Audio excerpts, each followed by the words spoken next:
Hello and welcome to the Luscious Living Podcast. I'm your host, Selin, holistic nutrition consultant and the founder of Luscious Living, where personal growth meets wellness.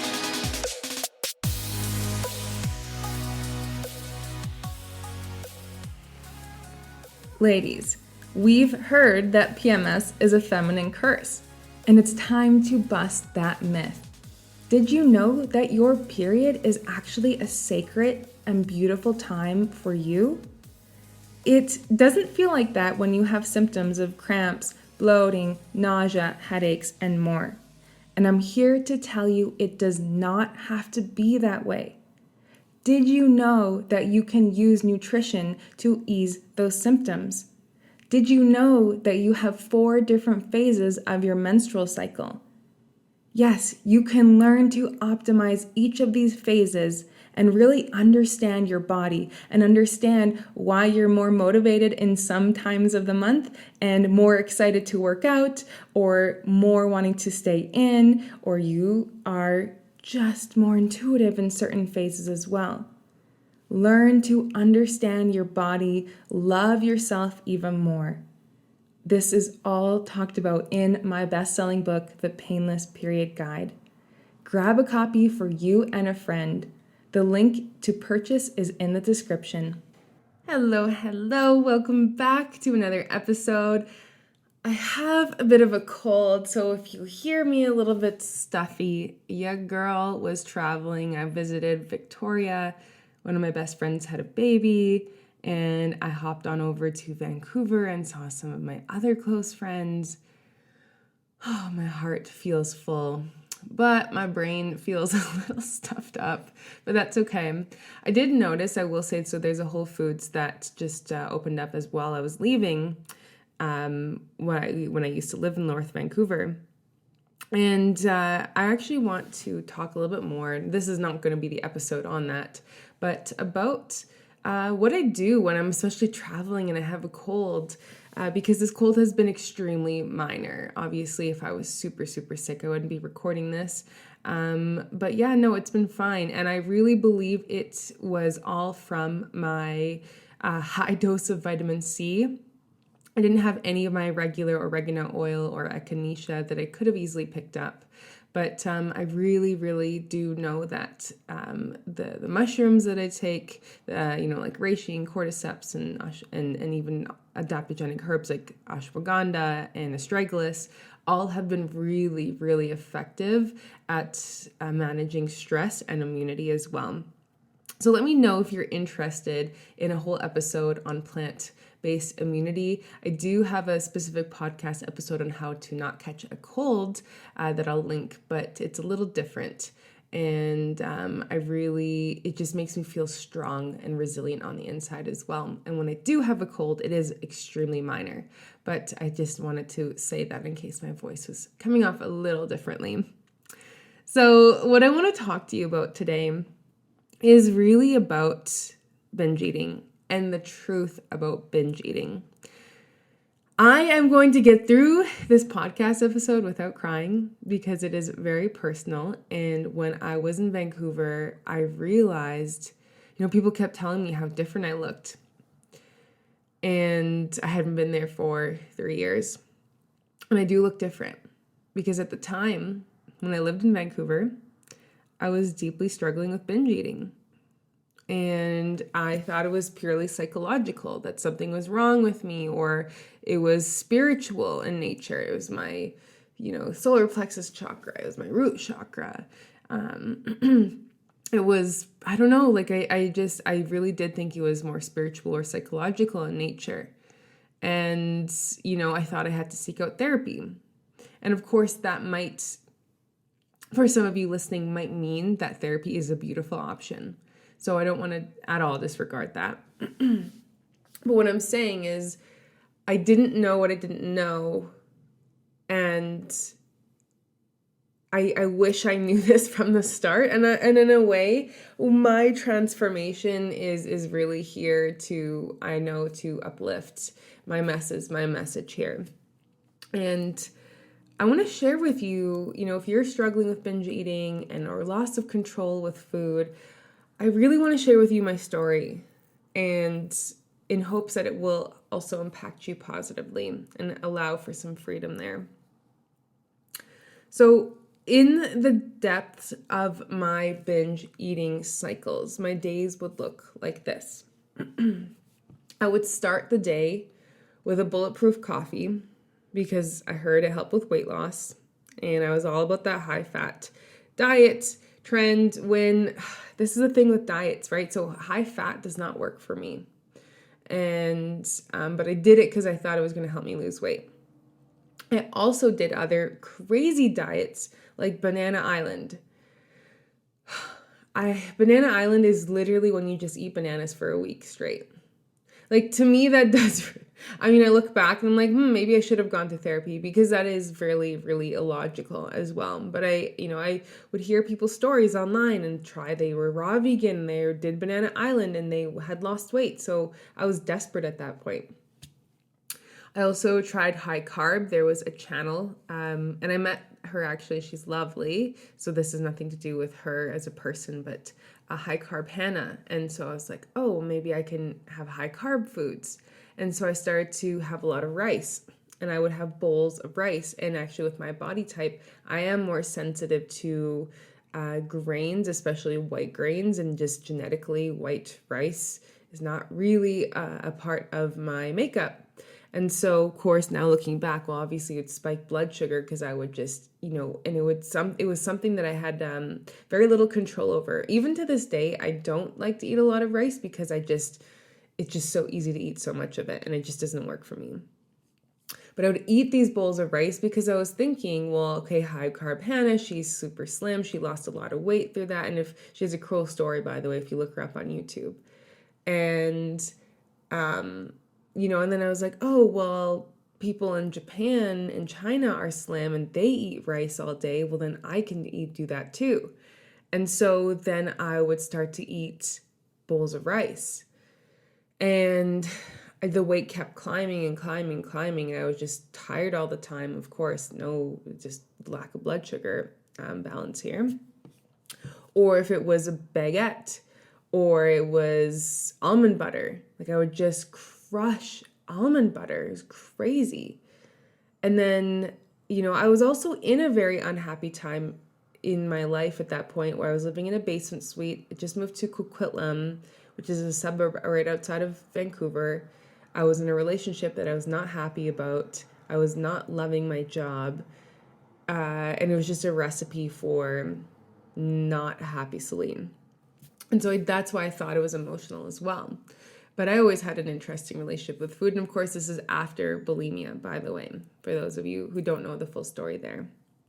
And so when my boyfriend would be out and working, I was working at home then, and I would have to bike to the grocery store and pick up everything that I had just zombie-like consumed to make it seem like I hadn't just ate an entire jar of almond butter.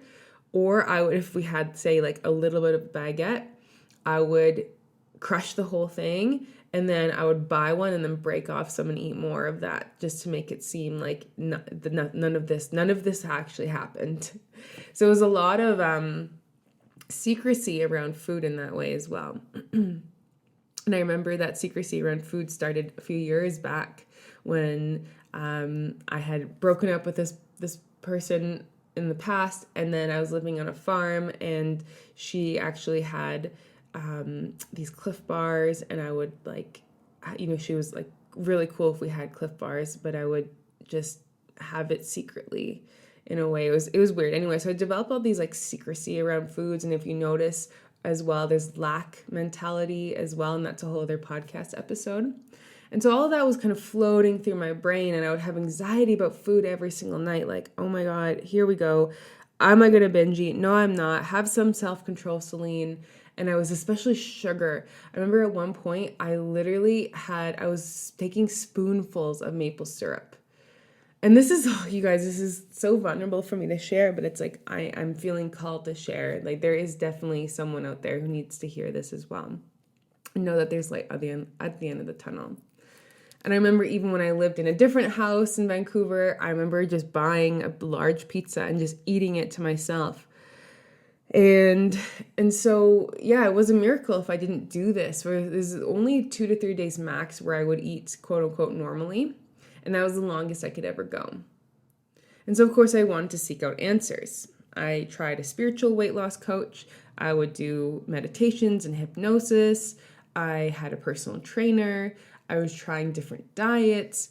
And I just still struggled with binge eating. Like it was insane. It was so torturous.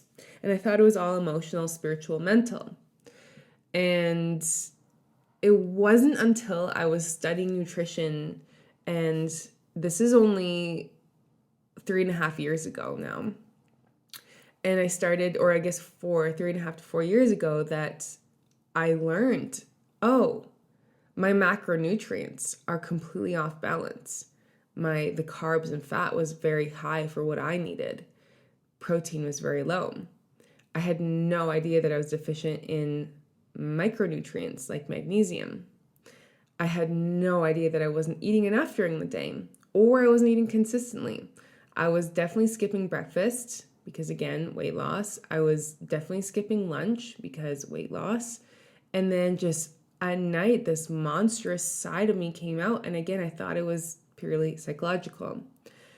And so what I had to start to slowly do is eat more food during the day. And that was hard because I was so full from the night before in the morning that I wasn't hungry. And so I started to just have a little bit more food at lunch when I was hungry, or I usually would get hungry around 10 a.m. And so I started to have a little bit more food there. And I still had so much fear around food at the same time. But it's gotten to a point where now I eat the majority of my food in the morning, and then I'm still training myself continually to eat for lunch because sometimes I'm not hungry or I'm busy. But I notice the more food I eat during the day, the less my animal side is actually trying to not be surviving at night. Because that's what's actually happening, is that you weren't feeding yourself during the day. You were moving around, you were working, you were thinking, and you're not fueling yourself. And then at night, of course, then by that time, your decision-making process is already out the window, decision fatigue by the end of the day. But also, you need something fast, right? You're not going to prepare this like casserole, most likely. It's going to be like, hey, what's the highest fat, highest calorie food? And that's why it was the butter. It was the almond butter, for example, because the body just needed that fuel. And so my message here is, please know that it might not be psychological. It might just be that you literally need more food. And to this day, I don't remember the last time I binged. And I experienced this freedom that I did not think that I could actually achieve, because I thought I was going to deal with this for the rest of my life and essentially keep gaining weight and keep suffering. And I wish I knew this before. And I know this work really came about because one day, out of desperation, I went on my hands and knees. And this is because none of my clothes fit, and I didn't want to buy these bigger clothes. I was buying sizes 10 and 12 when normally I was a size 4, you guys, or a size 6. That's just my comfortable body shape currently. And then, actually, I had never really had a healthy body shape before because I was always dieting, or I was bulimic, or then I was binge eating. And now with the way that things are, I'm a healthy 4 to a 6. And that is from health. And it's really cool to say that. And so I prayed on my hands and knees, and I said that I will dedicate my life to helping other women who struggle with this to find freedom. And it's just crazy because despite all of my doubts about business, and sometimes I think, oh, people can Google this, or like people already know how to do this, and there's books and everything. But, through my own learnings, my own teachings, now I'm really getting stuffed up as I'm getting a little teary here. Despite all my doubts, I made a promise. and I'm here to fulfill that promise. And so I hope that this podcast episode provided light for you at the end of the tunnel to say, hey, could I potentially be eating a little bit more throughout the day? Could I trust my body to eat what I need? And could I slow down enough to listen? And, we fear our hunger, we fear our appetite, but then it makes me think, do we also fear our ambition like that? Do we also fear our light? I want to also let you know that on December 8th, 2022, I will have a live workshop. It's going to be 2 hours, you and me, and 14 other guests. So there's only 15 spots available for a breaking free from binge eating workshop. And this workshop is going to cover the mind, body, and spirit tools of why we binge eat and emotionally eat and have cravings and really have control over food and have a relationship with ourselves, because ultimately it is about the relationship with ourselves and our relationship to nourishment, our relationship to pleasure. And so this workshop is going to provide you with those tools to experience that freedom. It's not this whole drawn out process that we have to go through. Okay, and this workshop is going to include a worksheet. It's going to include a recording that you'll have access for 3 months. And right now, the early bird tickets are on sale. You can receive $25 off using the coupon code RADIANT, and that's because you're part of my podcast community.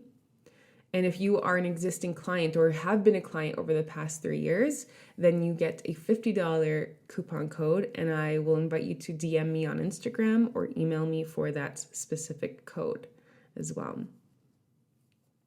And the prices do go up to $200 on November 15th. So, if you've been thinking about it and you're like, this sounds interesting to you, there is no reason not to invest in yourself. Because you're going to gain insight, you're going to gain information. It's going to make you better and stronger and freer and more confident. And what could be more important than that? I have women, including myself. Actually, I'll start with myself here. But I remember I wanted to start this business a long time ago, but I hated how I looked on camera because I knew I was overweight. I wanted to be in front of people, but I didn't fit any of the clothes. Like I had a tummy bulge, right? And I didn't like that. How can I talk about health and wellness and radiance when I'm not radiant, right? And then I have clients who experience the same things as confidence to go after the job they want. They have more energy. They've gotten, when they were going to be separating from a partner, they are back together because of this ownership of self and like, hey, I can do this. So I invite you to join. I invite you to send this episode to a friend, buy the workshop for a friend, whatever you feel called to do, but don't sleep on yourself. So that's what I'll leave you with. Thank you so much for listening, and I will see you December 8th. Cheers. Thank you so much for tuning in. Please give the show a 5-star review if you feel like you learned something new today. All of the mentioned links will be in the show notes. And also, are we connected on Instagram? Find me over at _lusciousliving_ and come say hi. See you next episode.